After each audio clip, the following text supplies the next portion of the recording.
আমরা যদি গোটা পৃথিবীর ধর্মের ইতিহাস নিয়ে ঘাঁটি তাহলে দেখা যাবে যে পৃথিবীর মানে গোটা পৃথিবীর মধ্যে সর্বপ্রথম যে লিখিত যে গ্রন্থ পাওয়া যায় সেটা হচ্ছে গিলগামেশের মহাকাব্য। তো সেই গিলগামেশের মহাকাব্য আমরা দেখতে পারি যে একজন স্বর্গের একজন প্রতিষ্ঠাতা ছিল, স্বর্গের একজন মালিক ছিল, বা আল্লাহ যাকে বলি আমরা, বা সৃষ্টিকর্তা, বা হিন্দু ভাইয়েরা বলে যে গোবিন্দ, হরি, নারায়ণ, ভগবান, ঈশ্বর, হ্যাঁ, গড, যাই বলুক না কেন। তো সেই যে পৃথিবীর প্রথম লিখিত যে গ্রন্থ গিলগামেশের মহাকাব্য, সেখানে নায়ক হলো গিলগামেশ। আর সেই সৃষ্টিকর্তা যিনি স্বর্গের দেবতা, যিনি স্বর্গের প্রতিষ্ঠাতা, তার নাম আছে আনু। তার মানে সেখানে ঈশ্বরও আছেন, সেখানে স্বর্গ নরকও আছে। আবার সেখানে দেবী আরুরু মাটি দিয়ে মানুষ তৈরি করেছিলেন। কি দিয়ে? মাটি দিয়ে মানুষ তৈরি করেছিলেন দেবী আরুরু, সেই কাহিনীও আছে। কাকে আবিষ্কার করেছিলেন? প্রথম দুজন মানবীকে। বুঝা গেছে বিষয়? এই একই কাহিনী, মানে ইসলাম সর্বশেষ ধর্মে যা আছে, সর্বপ্রাচীন প্রথম যে গ্রন্থগুলো, সেখানেও সে একই কাহিনী বলা আছে। আচ্ছা, এবার আসবো দ্বিতীয় নম্বরে, সেটা হচ্ছে মিশরীয় ফারাও রাজারা। মিশরের যে ফারাও রাজারা, তারা নিরাকার একজন সৃষ্টিকর্তা বিশ্বাস করত, যাকে বলা হয় রা। তাকে রাকে বলা হয় আবার আটুম, যার বাংলা অর্থ আছে এক এবং অদ্বিতীয় ঈশ্বর। বোঝা গেছে বিষয়টা? তাহলে ইসলাম ধর্ম যে একজন ঈশ্বরের কথা বলে, গিলগামেশের মহাকাব্য একজন ঈশ্বরের কথা বলে, এবং সেই মিশরীয় ধর্ম ফারাও রাজাদেরও কিন্তু ধর্ম ছিল। কিন্তু আমাদের আলেম ভাইরা এই ব্যাপারে মিথ্যে কথা বলে। কেন বলে আমি জানি না, এটা আমার বোধগম্য না, কিন্তু তাদের একটা ধর্ম ছিল। আর তারা সেই সৃষ্টিকর্তা বলতো কি জানেন? ওরা বললাম তো, সেই সৃষ্টিকর্তা আবার চারজন অদৃশ্য ফেরেশতা ছিল, মানে দেবতা বা ফেরেশতা যাই বলি, সেটা হচ্ছে হু, শেহা, শেহেম, হেহ, চারজন। যেমন আমাদের ইসলাম ধর্মে আছে চারজন, আজরাইল, জিবরাইল, ইসরাইল, মিকাইল, তো চারজন। তো সেই ঈশ্বর কি করলেন? ঈশ্বর শেট শুট নামক একজন দেবতা বা ফেরেশতা, তাকে বলো তুমি মাটি দিয়ে মানুষ তৈরি করো। হ্যাঁ, এটা হচ্ছে আপনার মিশরীয় পুরাণে। তো সেই মাটি দিয়ে কী করলো? সে সু অর্থাৎ পুরুষ এবং তেপনাথ হচ্ছে নারী, একজন নারী একজন পুরুষ সৃষ্টি করলো। তার মানে কি, সেই 12,000 বছরের আগে সেই গিলগামেশের মহাকাব্য আমরা যে কাহিনী পাচ্ছি, স্বর্গ নরক, মাটি দিয়ে মানুষ সৃষ্টি, মিশরীয় ধর্মে সেই স্বর্গ নরক এবং মাটি দিয়ে মানুষের সৃষ্টি কাহিনী আছে। একই কথা, একই কাহিনী। বোঝা গেছে বিষয়টা? এবং সেখানেও চারজন ফেরেশতার কথা বলা আছে। এবার আমরা বয়সের দিক থেকে কম বা বেশি কী ধর্ম জানি না, সনাতন বা হিন্দু ধর্ম যেটা আছে, সেখানেও কিন্তু বেদে চারজন দেবতার কথা বলা আছে। হ্যাঁ, কিন্তু আমরা পরে এসে তিনজন পাই। যাক, তো আমি চারজন ধরবো, সেটা হচ্ছে আপনার ব্রহ্মা, বিষ্ণু, শিব, মহেশ্বর, চারজন। ব্রহ্মা আছে সৃষ্টিকর্তা, বিষ্ণু আছে পালনকর্তা, শিব আছে সংহারকর্তা, এরকমটি। তো এই ফেরেশতাগুলো, তারপরে স্বর্গ নরক, তারপরে মিরাজে যার যে ঘটনা, সেগুলোও সনাতন ধর্মে আছে। তারপরে বলি, কুরবানি, সেটাও আছে। তারপর হজের পরিবর্তে তারা কী করতো সনাতন ধর্মের মানুষেরা? তারা সেই মক্কায়, সেই মক্কা যে মুসলমানদের দখলে যে মসজিদ, এটা ছিল হিন্দুদের আসলে মক্কেশ্বর মন্দির।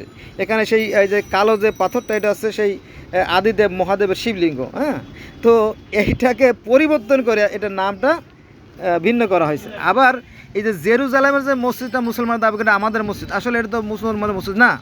এই মসজিদের বয়স হলো 5,000 বছর আগের। সেই জেরুজালেমের জেবুসাইড নামে একটা গোত্র বাস করতো, তারা সালেমের পূজা করতো। তার নাম হচ্ছে সালেম, মানে সূর্যের পূজা করতো। এই সালেম, জেরুসালেম থেকে এই জেরুজালেম জায়গার উৎপত্তি হয়েছে। ঠিক আছে, এটা ইহুদিদের জায়গা, খ্রিস্টানদের জায়গা। পরবর্তীতে এই যে জেরুজালেম যে মসজিদটা, এটা হচ্ছে বাদশাহ সুলাইমান বা সলোমনের আপনার সংসদ ভবন। বুঝা গেছে? তো অন্যের জিনিস নিজের দাবি করলে হবে? চিন্তা করেন। আবার আপনি যদি বাইবেলেও যান, দেখবেন যে বাইবেলে কোরআনে যে 25 জন অভিজ্ঞতা আছে, তার 24 জনই কি বাইবেলে আছে। একই জিনিস, কিন্তু মূর্খ ধার্মিকরা এই বিষয়ে জানে না। এই মূর্খরা জানে না। মূর্খরা মনে করে যে কলেমা পড়লেই বোধহয় জান্নাতে চলে যাবো, আর যে 72 করে হুর পাবো, হ্যাঁ, খালি গোসল করবো আর আকাম করব, মানে সেক্স করব। এইগুলো মানে এগুলো লোভ দিয়ে দিয়ে যুবকদের মাথাটাকে নষ্ট করে দেওয়া হয়।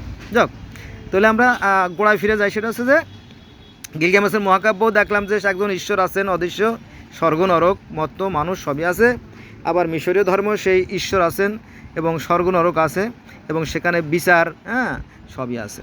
তারপরে সনাতন ধর্মে আমরা দেখলাম, আপনি যদি কোরআন আর বাইবেলকে যদি একসাথে দেখেন, এক জায়গায় যদি আনেন, যদি পড়েন, তাহলে দেখবেন যে কোরআনের চাইতে বেদে তথ্যগত বেশি আছে। কারণ আমি নিজে পড়ে দেখছি, বহুবার পড়ে দেখছি। একটা কথা বলি, যেমন কোরআনে আছে যে ঈশ্বর পানির উপরে ছিলেন, এটা আছে সূরা হুদের 7 নম্বর আয়াতে, কিন্তু বেদে এটা ডিটেলস আছে যে কিছুই ছিল না, কিছুই ছিল না। তারপরে ঈশ্বর চিন্তা করলেন যে আমি এক হব, মানে এক থেকে একাধিক হব বা বহু হব, বা আমি প্রজা সৃষ্টি করব। তখন কি করলো? হস্ত, পদ, কর্ণ, নাসিকা, গ্রীবা, ত্বক, চুল, নাক, কান যাই আছে সব কিছু সৃষ্টি করে তিনি ভিতরে আত্মার রূপে প্রবেশ করলেন। কারণ প্রথমে কে সৃষ্টি করবে? তিনি ছাড়া। তিনাকে সৃষ্টি করলেন। তারপরে তিনি কি করলেন? এই মনু শতবর্গকে সৃষ্টি করেন। তারপরে তারা বললো যে তুমি বহু বংশ করে এই পৃথিবীতে মানুষে ভরিয়ে তোলো। এই সব কাহিনী আছে। কলেমা, নামাজ, রোজা, হজ, জাকাত, মিরাজ, সব সনাতন ধর্মে আছে। তো যেটা বলতেছিলাম যে হুদের 7 নম্বরে আছে ঈশ্বর পানির উপরে ছিলেন, কিন্তু পানি বলে কিছুই ছিল না। তারপরে এক মহাপ্রলয়কারী মানে মানে উত্থাল পাতাল শুরু হয়ে গেল। তারপরে একটা ডিম তৈরি হলো, সেই ডিমের মধ্যে আস্তে আস্তে আস্তে আস্তে আস্তে গোটা বিশ্ব ব্রহ্মাণ্ড যে আমরা বলি, মানে এই ডিমের মধ্য থেকেই সমস্ত কিছুর উৎপত্তি, এই কথাগুলো আছে। আর এই ডিমের কথাও আবার কোরআনে আছে, দাহা আছে। তো এই পানিকে সৃষ্টি করা হয়েছে, কিন্তু বেদে আছে পানি সৃষ্টি করা হয়। পানি, ওই যে ডিম্বর ভিতরে পানি সৃষ্টি করা হয়, পানি থেকে পরে আস্তে আস্তে সবই সৃষ্টি করা হয়। তো কোরআনে যেগুলো আছে তার সাথে বেশি বিস্তারিত আপনি বেদে পাবেন তথ্য। কিন্তু আমরা হিংসার কারণে, ঘৃণার কারণে, বিদ্বেষের কারণে আমরা বেদ পড়তে যাই না, বা আমাদের আলেমরা, হাফেজ মাওলানা কারীরা, তারাও কিন্তু বেদ সম্বন্ধে বা অন্য সম্বন্ধে বলে না। আচ্ছা, এবার আমরা যদি গ্রিক ধর্মে যাই, গ্রিক বা রোমান ধর্মে যাই, সেখানেও কিন্তু আমরা দেখব যে সেই গাইয়া তিনি হচ্ছে অদৃশ্য নিরাকার যে সৃষ্টিকর্তা, তিনি মানুষ সৃষ্টি করলেন। আর এই যে জিউস, উনি হলো স্বর্গের দেবতা। তাহলে সেখানে স্বর্গ, মর্ত্য, নরক সবই আছে। এই স্বর্গের যে দেবতা জিউস, তিনি প্রমিথিউস এবং এপিমিথিউসকে বললো যে তোমরা কাদা দিয়ে মানুষ সৃষ্টি করো। তো এপিমিথিউস জীব জন্তু, গাছপালা, লতা পাতা সব কিছু সৃষ্টি করলো। আর প্রমিথিউস কী করলো? প্রমিথিউস আপনার ওই কাদা দিয়ে মানুষ তৈরি করলো। কাকে তৈরি করলো? প্যান্ডোরাকে তৈরি করলো। আচ্ছা, যখন তৈরি করা হয়ে যাওয়ার পরে, এরপরে আপনার স্বর্গ থেকে দেবতা আসলো, ফেরেশতা যারা আর কি, বা মানে এথেনা, স্বর্গ দেবী এথেনা এসে সেই যে মানুষ সৃষ্টি করলো তার মধ্যে প্রাণ সঞ্চার করলো। মানে ইসলাম ধর্মের যে কাহিনী আছে, এইগুলো পৃথিবীর বহু বহু বহু বহু ধর্মে কিন্তু এই কাহিনীগুলো আছে। গ্রিক ধর্ম যে কথা, রোমান ধর্ম সেই কথা। এরপরে পার্সিয়ান ধর্ম বা জরথ্রুস ধর্ম যেটা আছে, সেখানেও সেই একই কাহিনী আছে। এবং সেখানেও ইসলাম ধর্ম তো তারা 5 ওয়াক্ত নামাজ পড়ে, তাদেরও কলেমা আছে, এবং সেই পার্সিয়ান ধর্মের যে প্রতিষ্ঠাতা জলস্টার, তিনিও কিন্তু স্বর্গে গিয়েছিলেন ঈশ্বরের সাথে দেখা করার জন্য, এবং তিনি স্বর্গ নরক সেগুলো দেখে আসছেন, একই জিনিস। তো যারা ধর্ম সম্বন্ধে যথেষ্ট ভালো জানে, তারা বলতেছে কি জানেন? তারা বলতেছে এই পার্সিয়ান ধর্ম বা সনাতন ধর্ম থেকেই পরবর্তীতে ইহুদি ধর্ম এবং খ্রিস্টান ধর্মের জন্ম, তারপরে ইসলাম ধর্মের জন্ম। বোঝা গেছে? কিন্তু এই মূর্খ দল এইগুলো জানতে চায় না, মানতে চায় না। আপনি যদি একটু বাইরের দিকে একটু খোলা মনে, একটু সরল মনে তাকান, তাহলে দেখবেন যে আসলে মানুষের সাথে মানুষের কোনো ভেদাভেদ নাই, পার্থক্য নাই। আর যদি আমরা মানুষের সাথে যদি ভেদাভেদ না করতাম, তাহলে পৃথিবীটা আরও সুন্দর হতো, আরও রঙিন হতো, আরও মধুময় হতো, পৃথিবীটা আরও উন্নত হতো, এবং মানে আমাদের জীবনটা আরও শান্তিময় হতো। কিন্তু এই ধর্ম নিয়ে সবচেয়ে বেশি রক্তারক্তি হয়েছে, এবং খুনোখুনি হয়েছে পৃথিবীতে। বোঝা গেছে বিষয়টা? এইটা কিন্তু মূর্খরা জানে না। মূর্খরা মনে করে যে এই কলেমা পড়লে বোধহয় জান্নাতে চলে যাব, এত সস্তা। এটা বোকাম, এটা ধোঁকা। তো ধোঁকা। সৃষ্টিকর্তা দেখেন, সৃষ্টিকর্তা এই যে পৃথিবীতে 800 কোটি বা 900 কোটি মানুষ বর্তমানে আছে, এই পৃথিবীর প্রত্যেকটা মানুষের জন্য কিন্তু একটা মাত্র চাঁদ, একটা মাত্র সূর্য, একটা মাত্র আকাশ, একটা মাত্র পৃথিবী, এবং পৃথিবীর প্রত্যেকটা মানুষের জন্য অক্সিজেন বরাদ্দ করছে। অর্থাৎ সৃষ্টিকর্তা কিন্তু পৃথিবীর এই 800 কোটি মানুষকে সমান দৃষ্টিতে দেখেন এবং সমানভাবে তাদেরকে আহার বন্টন করেন। তার পক্ষ থেকে কোনো নাই, বিভেদ নাই। কিন্তু মানে ঈশ্বরের পক্ষ থেকে তাকে আমরা যে নামেই ডাকি, যেমন সনাতন ধর্মে যারা আছে তারা বলে গোবিন্দ, হরি, নারায়ণ, হ্যাঁ, ব্রহ্মা বা ঈশ্বর, হ্যাঁ, ভগবান, যে নামে ডাকুক। আমরা মুসলমানরা বলি, তাই না, আল্লাহ বা ইলা, মাবুদ, গড, রব, যাই বলি, তাই না। তারপরে আহুরা মাজদা, তারপরে আপনার টিয়ান, কেউ বলে জাহ, কেউ বলে ঈশ্বর বোম্বা, হ্যাঁ, এক একজনে এক এক নামে ডাকে। আবার বিজ্ঞানীরা যে সৃষ্টিকর্তা বিশ্বাস করে না, এটাও মিথ্যে কথা। কিন্তু আলেমরা বলে যে বিজ্ঞানীরা ঈশ্বর বিশ্বাস করে, মিথ্যে কথা, 100% মিথ্যে কথা। বিজ্ঞানীরা বলতেছে এই যে বিশ্ব ব্রহ্মাণ্ড সুশৃঙ্খল ও সুনিয়ন্ত্রিত পরিচালিত হচ্ছে, নিঃসন্দেহের পিছনে একটা শক্তি আছে, সেই শক্তিকে পৃথিবীর বিভিন্ন মানুষ বিভিন্নভাবে ডাকে। তারাও কিন্তু কি সৃষ্টিকর্তা বিশ্বাস করে, অধিকাংশ, শতকরা মনে করেন 98% বিজ্ঞানীরা। কিন্তু দু একজন বিজ্ঞানী যদি দু একটা ভুল কথা বলে, সেই জিনিসগুলো আলেমরা তুলে তুলে ধরে। কেমন কথা? যেমন ডারউইনের একটা তত্ত্ব দিছিল, সেই জিনিসটা কিন্তু তারা করে, এরা হলো ধোঁকাবাজ। এই ধর্ম ব্যবসায়ীরা ধোঁকাবাজ, সাবধান থাকবে এদের থেকে। ধর্ম তো আছেই, ধর্ম পৃথিবীতে যত ধর্ম আছে, এই প্রত্যেকটা ধর্মই সত্য, সুন্দর, কল্যাণ আর আদর্শের কথা বলে, ন্যায়ের কথা বলে, এটাই ধর্ম।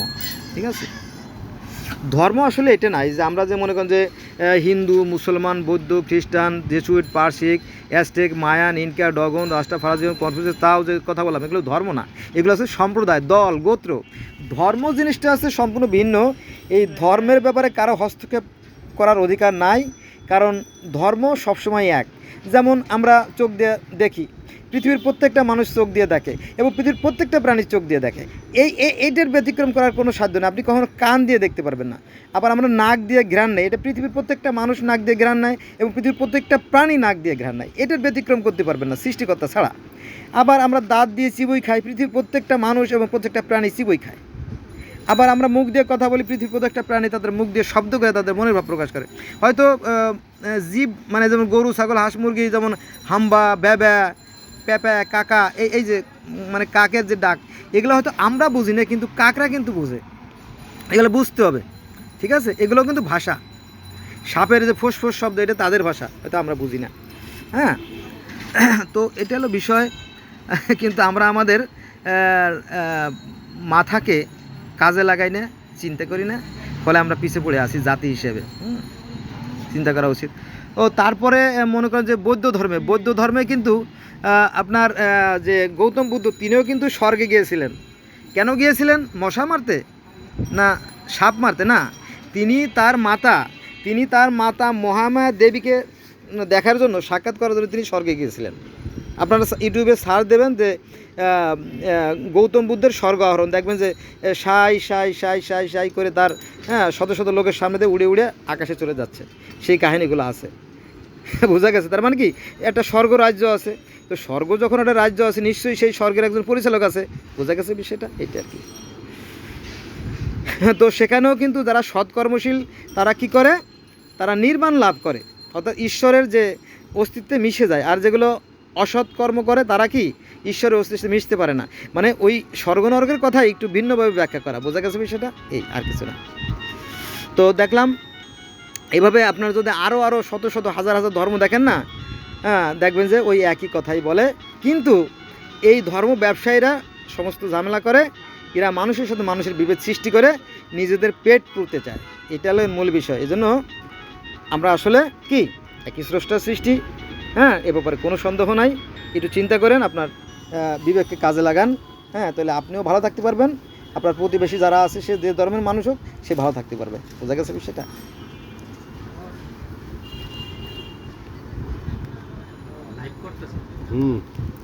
তো একটা বিষয় বলি, যেহেতু আলোচনা করতেছি, মনে করেন যে আমি মুসলমানের সন্তান, আমাদের 5টা ভিত্তির উপরে প্রতিষ্ঠিত, এই ইসলাম ধর্ম প্রতিষ্ঠিত। এই 5টা ভিত্তি সনাতন ধর্মে আছে। যেমন কলেমা, লা ইলাহা ইল্লাল্লাহ, মানে সৃষ্টিকর্তা এক এবং অদ্বিতীয়। তো সনাতন ধর্ম একই কথা আছে, ব্রহ্মা একই, দ্বিতীয় নাস্তি। ব্রহ্মা একই, মানে তিনি মাত্র একজনই, দ্বিতীয় কেউ নাই। আর আমরা যেমন কলেমা বলি না, সনাতন ধর্মে একটা ব্রহ্মসূত্র আছে, সেখানেও সৃষ্টিকর্তা অর্থাৎ ব্রহ্মা একই, দ্বিতীয় নাস্তি, দ্বিতীয় নাস্তি, দ্বিতীয় নাস্তি, মানে দ্বিতীয় কেউ নাই, দ্বিতীয় কেউ নাই, দ্বিতীয় কেউ নাই, একই কথা 3 আছে, যদি আপনারা দেখতেন। কিন্তু অনেকেই জানে না, কোটিতে একজন জানে কিনা সন্দেহ। ঠিক আছে, কলেমা। এবার নামাজ, আমরা যেমন মুসলমানের 5 ওয়াক্ত নামাজ পড়ি, এই নামাজ তো আসে 1450 বছর আগে, কিন্তু 5000 বছর আগে পার্সিয়ান ধর্ম বা জরথ্রুস ধর্ম যেটা আগে, সেখানেও কিন্তু এই 5 ওয়াক্ত নামাজের কথা বলা আছে এবং সুন্দরভাবে বলা আছে। আমাদের কোরআনে কিন্তু সুন্দরভাবে বলা নাই। আপনি 5 ওয়াক্ত নামাজ পাবেন না, 5 ওয়াক্ত নামাজ পেলে আপনার রুকু সেজদা তসবিহ এগুলো পাবেন না, এ নিয়ে বহু গণ্ডগোল আছে আলেমদের মধ্যে, খোদ আলেমদের মধ্যে আছে। কিন্তু এই 5 ওয়াক্ত নামাজের কথা জরথ্রুস ধর্মে আছে। কীভাবে আছে জানেন? সকাল, দুপুর, সন্ধ্যা 3 বার, আর মধ্যরাতে, আর হলো প্রত্যুষ অর্থাৎ সকাল হওয়ার আগে মোট 5 বার নামাজের কথা বলা আছে। বোঝা গেছে বিষয়টা? এবার আসেন সনাতন ধর্মে। সনাতন ধর্ম যেহেতু প্রাচীন ধর্ম, বয়সের দিক থেকে সম্মান করতে হবে, তাকে বলতেই হবে। সেখানে কিন্তু পঞ্চমহাযজ্ঞ একটা কথা আছে। পঞ্চমহাযজ্ঞ, যজ্ঞ অর্থাৎ আরাধনা, ধ্যান, তপস্যা, সেই ঈশ্বরের নাম জপ করা। সেখানেও কিন্তু এই 5 বারই আছে। সেটা হচ্ছে সকালবেলা যখন আপনি ঘুম থেকে উঠবেন, তখন হে ভগবান, হে ঈশ্বর, হে হরি, হে নারায়ণ, হে গোবিন্দ, হে প্রজাপতি, তুমি আমার দিনটা ভালোভাবে কাটাও, এইভাবে। হ্যাঁ, একই সিস্টেম। আর আমাদের নামাজ বলতে এই কপালে দাগ বানাই ফেলানো না। নামাজ শব্দের অর্থ হচ্ছে স্মরণ, সংযোগ বা যোগাযোগ। বোঝা গেছে? নামাজ শব্দের অর্থ স্মরণ, সংযোগ বা যোগাযোগ। আর এই নামাজটা মানে কপাল ঘষতে হবে বা এরকম ট্রেনিংয়ের মতো এমন না।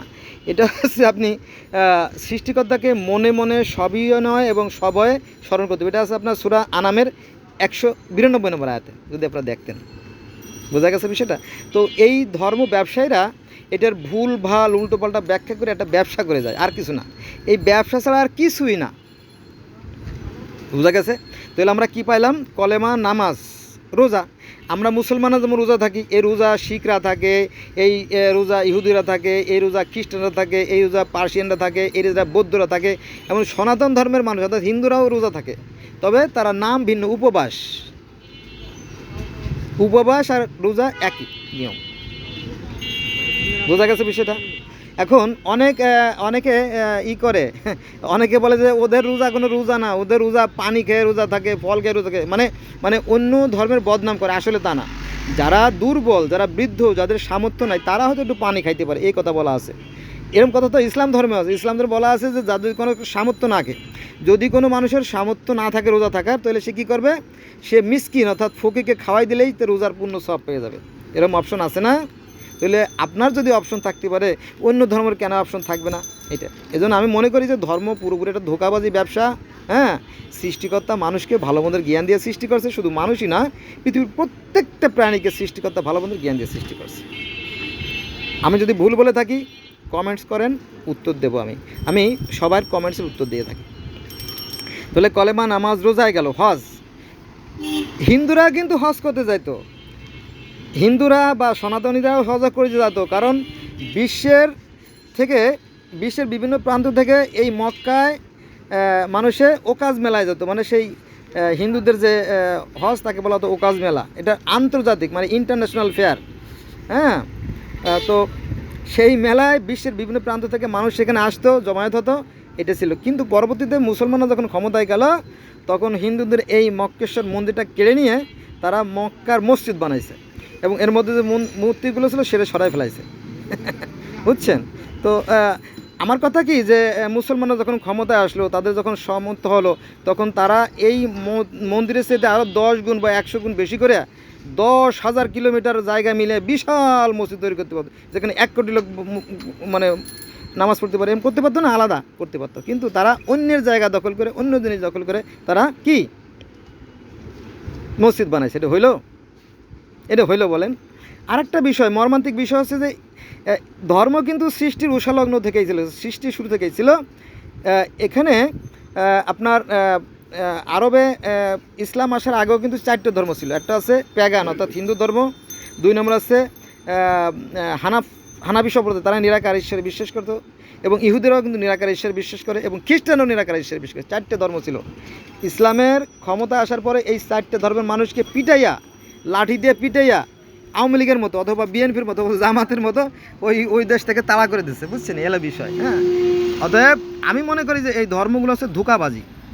কিন্তু একটা ধর্ম তো অবশ্যই আছে, আর সেটা হচ্ছে যে প্রত্যেকটা ধর্মই সত্য সুন্দরের কথা বলে, ন্যায়ের কথা বলে, আদর্শের কথা বলে। এটাই হলো ধর্ম, প্রকৃত ধর্ম। এ কথা সব ধর্মই বলে। তো যাই হোক, এভাবে মাথা ঘুরতেছে আমার, এভাবে যদি আমি বলতে থাকি তাহলে শেষ হবে না। 19 মিনিট অলরেডি হয়ে গেছে। তাহলে আমরা কলেমা নামাজ রোজা হজ পাইলাম, তাই না? হজ এবং ওই যে কুরবানি, তো সনাতন বা হিন্দু ধর্মে কিন্তু নর বলি মানে শিশু বলি দিতে কত এই মাত্র 400 বছর আগেও দিয়েছে। এই আমাদের দিনাজপুরে, বাংলাদেশের দিনাজপুরে কিন্তু একজন মহিলা একটা নরবলি দিয়েছিল, এই কয়দিন আগের ঘটনা। ইসলামের বয়স তো 1450 বছর, মাত্র 400 বছর আগে বা 300 বছর আগেও কিন্তু নরবলি হয়েছে। এবং হতো এগুলো, যাক সেইগুলো বিলুপ্ত হয়ে গেছে। তো এই নরবলি, অশ্ব বলি, মহেশ বলি, পাঠা বলি, দুম্বা বলি, গরু বলি, এগুলো কিন্তু ছিল সনাতন, কিন্তু সংস্কার হয়ে আস্তে আস্তে আস্তে দেখলো যে না, এই বনের নিরীহ পশু জবাই দেওয়া একটা অন্যায় কাজ, তারা কিন্তু সংশোধন হয়ে আসছে। আমাদেরও কিন্তু পরিবর্তিত হওয়া উচিত, কিন্তু আমরা হইতে পারি নাই। তাহলে কলেমা নামাজ রোজা হজ জাকাত, কলেমা নামাজ রোজা হজ জাকাত। জাকাত মানে কি দান খয়রাত, চ্যারিটি, দ্যাটস মিন চ্যারিটি। তো এই চ্যারিটির কথা কিন্তু সব জায়গায় আছে। আমাদের যেমন ইসলাম ধর্মে আছে দান খয়রাতের কথা, এই কথা বেদেও আছে, ভগবত গীতায় আছে। ভগবত গীতার 18টা পর্ব আছে, তো 13তম পর্বে কথা বলা আছে যে যদি কেউ স্বর্ণসহ ব্রাহ্মণকে গীতা দান করে তাহার আর পুনর্জন্ম হয় না। অর্থাৎ ধর্মগুরুদেরকে যদি তারা কিছু টাকা পয়সা দেয়, তাহলে তারা আর কি সেই যে গোলকধাম, চিন্ময় জগৎ বা বৃন্দাবন বা সেই বৈকুণ্ঠ অথবা সেই স্বর্গ, মানে বিভিন্ন নাম আছে কিন্তু, যেহেতু সনাতন ধর্ম প্রাচীন ধর্ম, তো এই স্বর্গেরও বহু নাম হয়ে গেছে। তো সেখানে সে চলে যায়, তার আর এই পৃথিবীতে কষ্টকর এই পৃথিবীতে আসতে হয় না। তাহলে আমরা কলেমা নামাজ রোজা হজ জাকাত পাইলাম, কুরবানিও পাইছি। কুরবানি মানে কি, আমরা মুসলমানরা বলি কুরবানি, হিন্দুরা বলে বলি, একই কাহিনী। আচ্ছা, এবার চলে আসেন মিরাজ। মিরাজের কথা কিন্তু পৃথিবীর বহু ধর্মে আছে। যেমন জিউস, মানে গ্রিক ধর্মের যে জিউস, সে তো ছিল মানে ঈশ্বরের পুত্র। তারপরে মিশরীয় ধর্মে তারা ছিল ঈশ্বরের পুত্র। ঈশ্বর থেকে বাণী নিয়ে আসতো একজন, মানে মিশরীয় ধর্মের কথা বলতেছি, তো ঈশ্বরের কাছ থেকে বাণী নিয়ে আসতো একজন, আর ওইটা আবার প্রচার করতো আর একজন, এরকম কাহিনী সেখানেও আছে। কিন্তু সাধারণ মানুষ তারা জানে না, তো তাদেরকে ধোঁকা দেয় মানুষ, ধর্ম ব্যবসায়ীরা। এই বিষয়গুলো সব ধর্মে আছে। আবার হিন্দু ধর্মে যারা ব্রহ্মচারী, যারা পুরোহিত, ধর্মগুরু, তারা প্রায়ই স্বর্গে যেতেন ঈশ্বরের সাথে দেখা করার জন্য, এবং স্বর্গে গিয়ে ভগবানের সাথে দেখা করতেন। এবং একবার একটা ঘটনা বলি, নইলে আপনারা বুঝতে পারবেন না। একবার পৃথিবী থেকে দুইজন, মানে কয়েকজন ব্রহ্মচারী বা পুরোহিত, ধর্মগুরুরা গেল স্বর্গে ঈশ্বরের সাথে দেখা করার জন্য। পৃথিবী কেমন চলতেছে, তারপরে পৃথিবীর কী অবস্থা, কী করলে ভালো হয়, এরকম যেমন সংসদে, যেমন পার্লামেন্টে প্রধানমন্ত্রীর সাথে যেমন এমপিরা কথা বলে, অনেকটা ওরকমটি। তো যাওয়ার পরে বললো যে আমরা তো ভালোই ছিলাম, ভালোই আসছিলাম, কিন্তু আপনার এই দারোয়ানরা আমার কষ্ট হচ্ছে। কারা? ওই জয় বিজয়, মানে স্বর্গের দ্বার রক্ষক আছে জয় বিজয়। তো বললো যে ওদের ডাকো। পরে ডাকলো, বলে যে তোমরা বেয়াদবি করছো, তোমাদের শাস্তি স্বরূপ মনুষ্যকুলে জন্ম নিতে হবে। তখন তারা পৃথিবীতে আসলো হিরণ্যক্ষ এবং হিরণ্যকশিপু হিসেবে, দুই ভাইকে মনুষ্যকুলে জন্ম নিতে হলো। তো তারা আবার, তো যেহেতু ঈশ্বরের দারোয়ান ছিল, তাদের তো ক্ষমতা অনেক বেশি, তারা পৃথিবীতে এসেও বাড়াবাড়ি শুরু করলো এবং অত্যাচার শুরু করলো। তখন তাদেরকে একজনকে ধ্বংস করে দেওয়া হলো একটা যুদ্ধের মাধ্যমে। এই এক বিরাট কাহিনী। আর এক ভাই থাকলো, সেও বাড়াবাড়ি করা শুরু করলো, বলে তুই সংশোধন হ এবং পৃথিবীর মানুষকে হিদায়ত কর, কিন্তু সেও সংশোধন হলো না। পরে তারই ঘরে জন্ম নিল একজন সৎ মানুষ, তার মার নাম আছে কয়াদু, অর্থাৎ প্রহ্লাদ মহাজনের মার নাম আছে কয়াদু, আর পিতার নাম আছে হিরণ্যকশিপু। তো এই প্রহ্লাদ মহাজন ছিল ন্যায় এবং সত্যের পথের প্রতীক। সে সবসময় ন্যায়ের কথা বলতো, আদর্শের কথা বলতো, কিন্তু তার পিতার বিরুদ্ধে চলে যায়। তখন পিতার সাথে সেই প্রহ্লাদের সংঘাত শুরু হয়। পরে এই ছেলেকে হত্যা করার জন্য পাহাড় থেকে ফেলে দেয়, মরে না। তলোয়ার দিয়ে কাটতে যায়, মরে না। হাতি দিয়ে পাড়াতে যায়, মরে না। তারপরে বুকে পাথর বেঁধে পানিতে ফেলাই দেয়, তাতেও মরে না। তারপরে শেষ পর্যন্ত সিদ্ধান্ত নেওয়া হলো যে তাকে আগুনে পুড়াইয়ে মারতে হবে। তখন আগুনের কুণ্ডলী তৈরি করে তার মধ্যে দিতে যাবে, তো আগুনের লেলিরিয়াম শিখা এতই প্রবল ছিল যে সেখানে আর কোনো মানুষ যেতে পারে না, কী মুশকিল। তখন গাছ গেড়ে দিয়ে সেই গাছের উপরে আর একটা আড়াআড়ি গাছ কেরেন তৈরি করে, যেমন চায়নারা আমাদের দেশে বিল্ডিং তৈরি করে, বড় বড় বিল্ডিং, কেরেন তৈরি করে সেই কেরেন দিয়ে পরে সেই প্রহ্লাদ মহাজনে আগুনে ফেলে দেওয়া হয়। ওই চড়ক পূজাটা আসছে হিন্দুদের ওখান থেকেই। চড়ক পূজা, চড়ক গাছ আর কি বলে, বা ক্রেনকে চড়ক গাছ বলে আর কি, এটা আর কি। কিন্তু অনেকে জানে না, অনেক হিন্দুরাই জানে না, আমার মতো তারা স্টাডি করে নাই। যাক, তো সেই প্রহ্লাদ মহাজনকে যখন আগুনের মধ্যে ফেলে দেয়, তখন সে আগুনে পড়ে না। তো এই ঘটনা, আমার মনে হয় এই ঘটনাগুলো সময়ের পরিবর্তনের সাথে সাথে আস্তে আস্তে আস্তে পরে কোরআনে আসছে। যেমন এটা আসছে যে কুন ইয়া নারুন বারদা উসালামুন ওয়ালা ইব্রাহিম। আল্লাহ বললেন যে হে আগুন তুমি ইব্রাহিমের পরে সহনশীল হয়ে যাও। আপনারা যদি প্রহ্লাদ মহাজনের কাহিনী পড়েন তাহলে দেখবেন যে প্রহ্লাদ মহাজন আর ইব্রাহিম একই কাহিনী, অর্থাৎ হিন্দুদের যে প্রহ্লাদ মহাজন, এই কথাগুলো পরবর্তীতে ইহুদি ধর্মে আসছে আব্রাহাম হিসেবে, তারপরে খ্রিস্টান ধর্মে আসছে ইব্রাহিম হিসেবে বা আব্রাহাম হিসেবে, আর আমাদের ইসলাম ধর্ম হচ্ছে ইব্রাহিম হিসেবে। অর্থাৎ মানে এই যে ইহুদি ধর্ম আর খ্রিস্টান ধর্ম আর মুসলিম ধর্ম আর সনাতন ধর্ম, এই ধর্মের যে মিল ভিত্তিগুলো তা মূলত এক, কিন্তু মানুষ এটা দেখতে যায় না, ফলে ধর্মে ধর্মে বিভেদ সৃষ্টি হয়। আপনি যদি কোরআন এবং বাইবেল এবং বেদ যদি একসাথে মিলে পড়েন তাহলে দেখবেন যে একেবারে 95% মিল আছে, পালাবেন কোথায়। এবং কোরআন বলতেছে যে আসো সেই কথায় যা তোমাদের এবং আমাদের মধ্যে এক এবং অভিন্ন। আমি ভিডিওটা শেষ করে দেবো, আপনি সূরা আল বাকারার 4 নম্বর আয়াত পড়বেন, সেখানে দেখবেন যে আসো সেই কথায় যা সূরা আল বাকারার 4 নম্বর আয়াতে বলা হয়েছে যে তোমরা পূর্ববর্তী কিতাবের প্রতি বিশ্বাস রেখো, সমর্থন রেখো।